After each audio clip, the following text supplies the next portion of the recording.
Hello and welcome friends, you are watching Mystery and Co. दोस्तों, उम्मीद है कि आप सब खैर खैरियत से होंगे।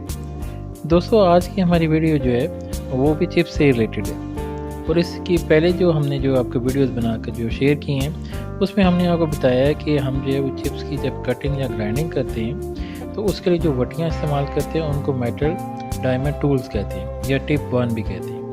ये वटियाँ बेहतरीन तरीके से मार्बल या चिप्स की रगड़ाई करती हैं और उनकी कटाई करती हैं, और जहाँ फर्श की चिप्स या पट्टियाँ या मार्बल ऊपर नीचे हो तो इसको बिल्कुल जो है हमवार कर देते हैं। इस तरह सारा फर्श जो है वो एक लेवल में हो जाता है। लेकिन इस रगड़ाई के दौरान जो है बाद जगह जब मशीन चलती है तो चिप्स के जो है पत्थर जो है उखड़ जाते हैं, और बाद जगह जो है चिप्स में जो है सुराख भी हो जाते हैं, जिनको बाद में जो है मरम्मत करना जो ज़रूरी है।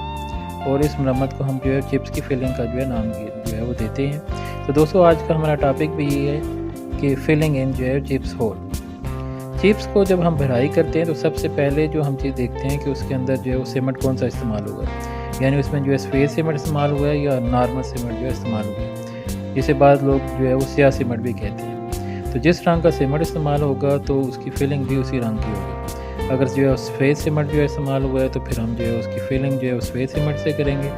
लेकिन अगर वो नॉर्मल यानी स्याह सीमेंट जो है इस्तेमाल हुआ है तो फिर उसकी फिलिंग भी जो है वो उसी स्याह सीमेंट से जो है। तो दोस्तों, आइए हम आपको दिखाते हैं कि पोर्शन 2 में जो है वहाँ पे मौजूद तमाम फर्शों की भराई जो है हमने किस तरह की है, किस तरह सुराख बंद किए हैं। आइए हम आपको दिखाते हैं।